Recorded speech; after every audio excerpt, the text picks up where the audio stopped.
Hello everybody, welcome back to my channel.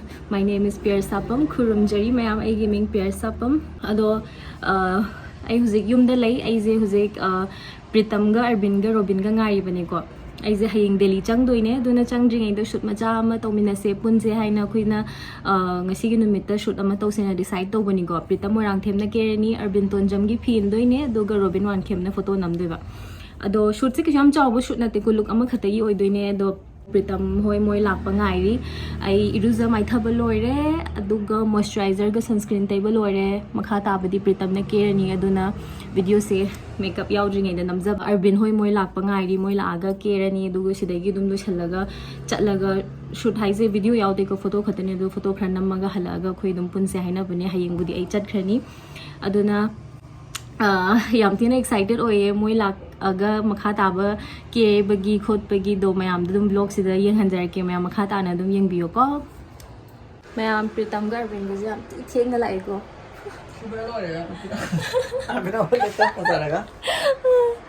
Arvin lak pa ga potha gare so mayam akhoi huzik ke balora ke shampata khoi gi thank you mai than bire lighting se yada so akhoi cable lore aduga ngasi je khadi thingdo khre moina lakpada su thenge adegi cable su thenge aduna akhoi location change tawre akhoi indoor shoot oin tawrani aduna akhoi specific oyo call moina haise kana no lo oh moina haise Pritam ga Arvin na thengbane moina ha ma pung 10 mathoi harame baro mu haire amma mu haire yorkona pung 3 de yore aduna ayi numit tangkhai ma manghale moina hana degi plan se bhajan tawdaba aduna ai je tan bai tar Mabudi dum matam sana budi lakse ko mai marana thongbo kya bra sidai de sonda keno thogalo so hoji cable ora banina khoi ji location da chakka doini indoor shoot ke sampata Arvin gi studio gi makhada tawdoi indoor na su phari ko ne duna maya mafam do yoraga dum yega se khoi lambi da leire Manipur gi traffic city loire dana mate embol chana ma hotna bada Queen sangre nahi thodi se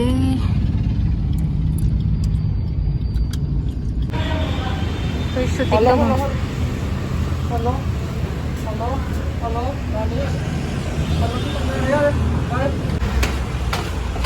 spot me am se mo photographer amagi si me am se hole puri bani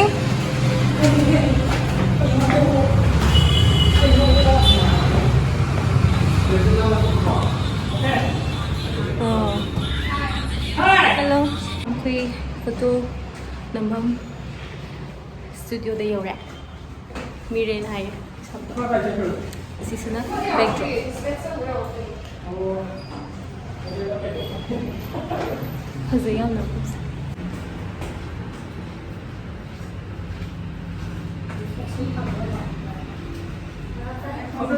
Kay kusin.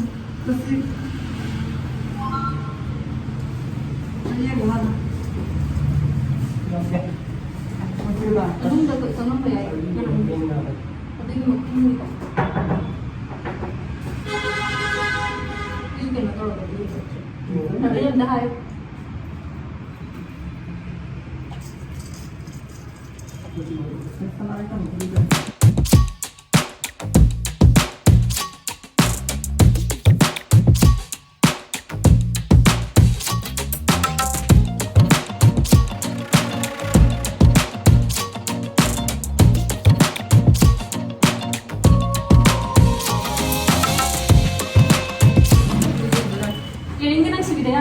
Mali na TV video.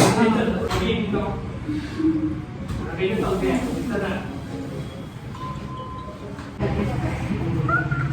di ko bisa na. Sana sila.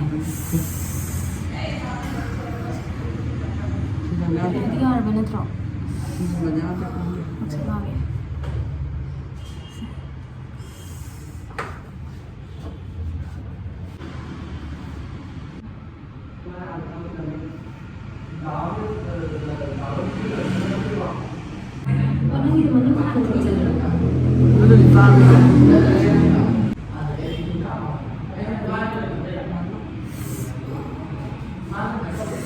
Kunna je yadi agar na keno to kamu sini ko so मैं jewellery के कागज ही बोलो रे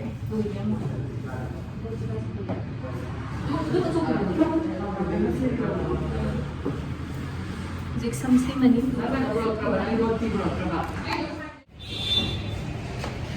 Hujik na samse mi makatawa.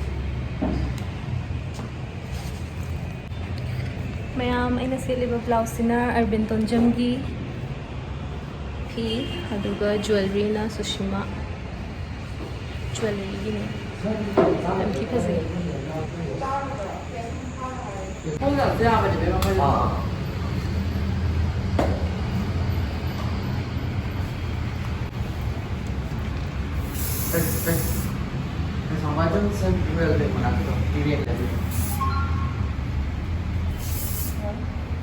Cash on delivery na chop.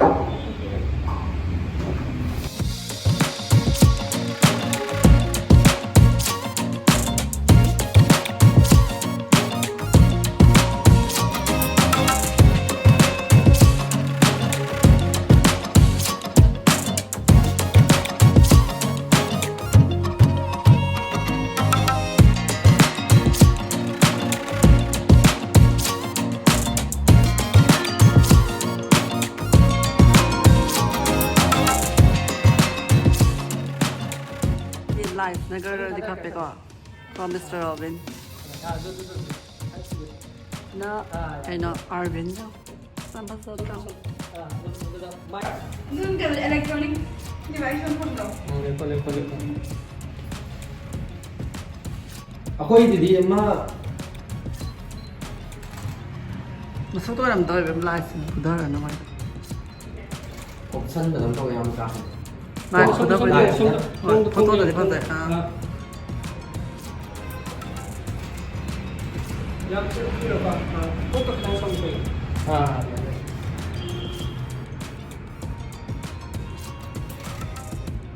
Sini cameraman. Cameraman naik ke dorang? Lagi apa?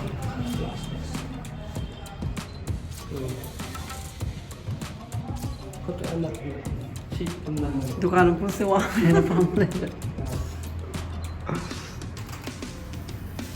Met post na, hujil post dia.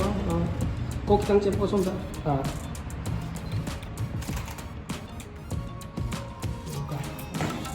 Salah ni.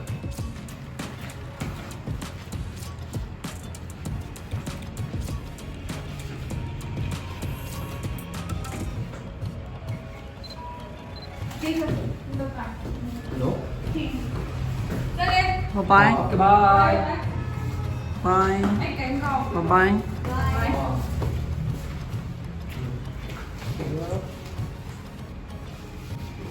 Che. Chúng ta chắc đã chuẩn bị.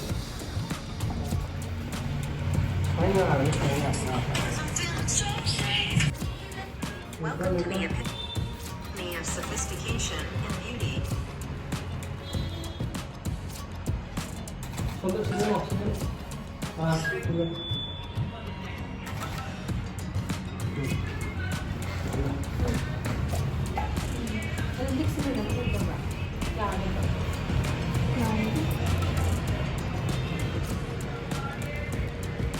Udah sudah deh.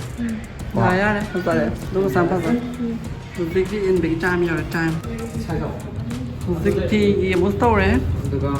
Thì gitu in big. Ada ada ada. Tahan juga.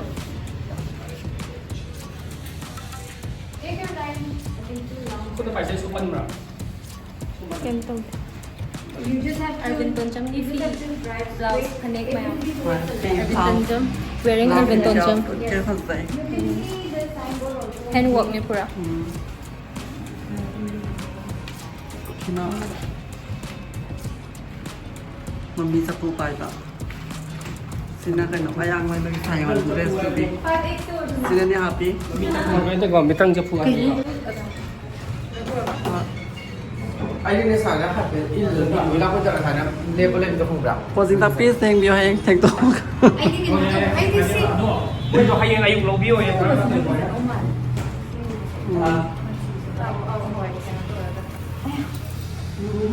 Làm busy rồi này cho bà thu nói sao nào.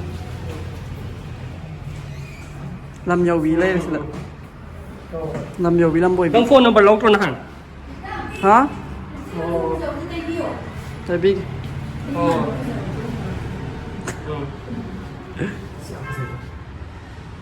Automatic.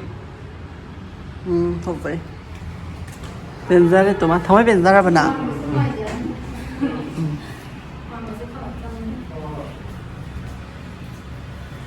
In the video, I collect the one. อย่าไปได้ก็อย่าไปเป๊ะ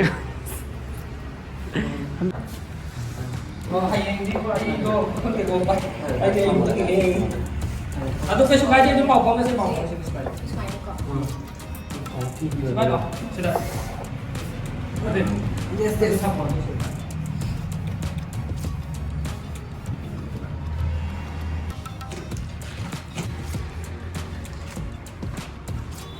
Tingko. Sudah pun tapi biar udah dalam ya. Tanya. Arvin, cái nồi cái tầm đó. thôi thôi Thì em rất mong người vào thao tuổi gì đi. Blogging. cái xoay vlog to the Welcome to my. Welcome to my tao này.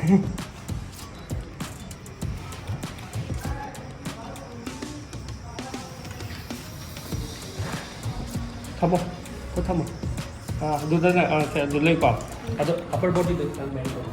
đây đây ra như vậy Đưa lên này. Arvin kita ke tuh lo. Ya, chọn bên đây ăn này được không? Nó là xem ngoài ra. Kasi bike time chúng tôi have đủ thông một have đủ. Masiko. Yang mà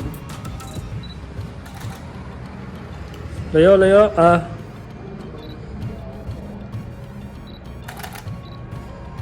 Lúc thắc này tôi điện không? Xong đi anh thôi.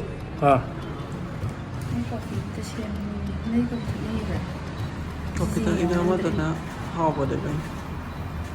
Lagi jangan. Aku lebih miao deh.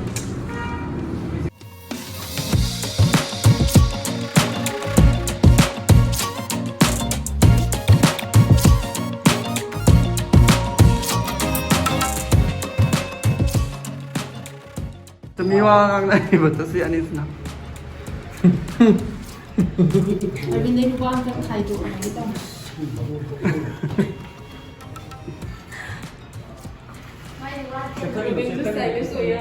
Ôi trời này mà không phải hao rồi sao là hao rồi sao cũng không phải gì thế cũng có lên rồi sao Xong đi. camera lên rồi Cái này thằng này. Ba luôn rồi nó.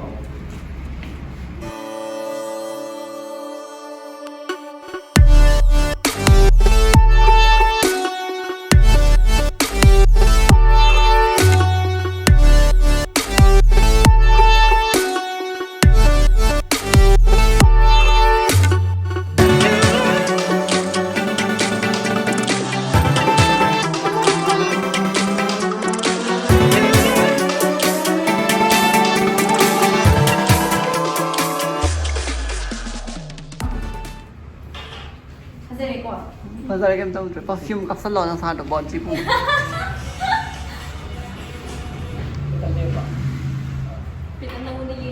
Kita sama pasal dia. thôi xem cái xe anh sao xem cái có mấy hầm bài biết còn này nữa anh cái sinh là xem mà cái Single sim. Mayam pa view yung ngay view. phải đó là coffee hoa đó là bên tàu đi đó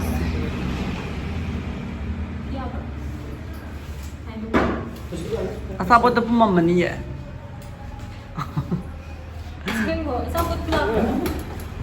xong rồi ngon thật rồi út biết cái gì nhưng ngon thật không phải Lights. So ma'am, ako yung finally photoshoot lo izare. So Shimagi jewelry में हमसे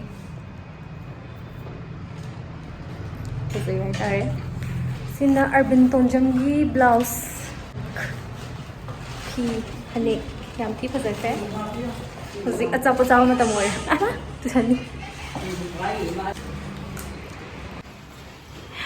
Muzik na khay sapo sa dori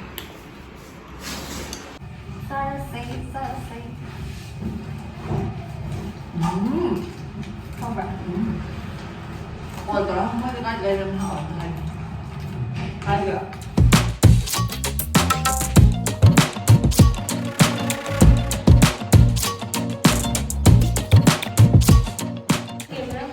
ma'am, so biksi ka bag no. So lawyer ko ito eh. Thank you na ne. Kay subot lang ni. Hali ko pick up. Look, amo ka tani na ali ko ide.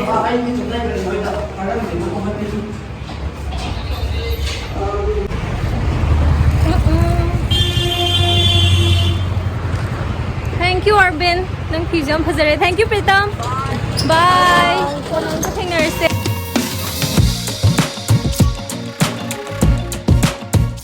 Hello guys, so ma'am ay huzik shoot lorga yumda halae ko.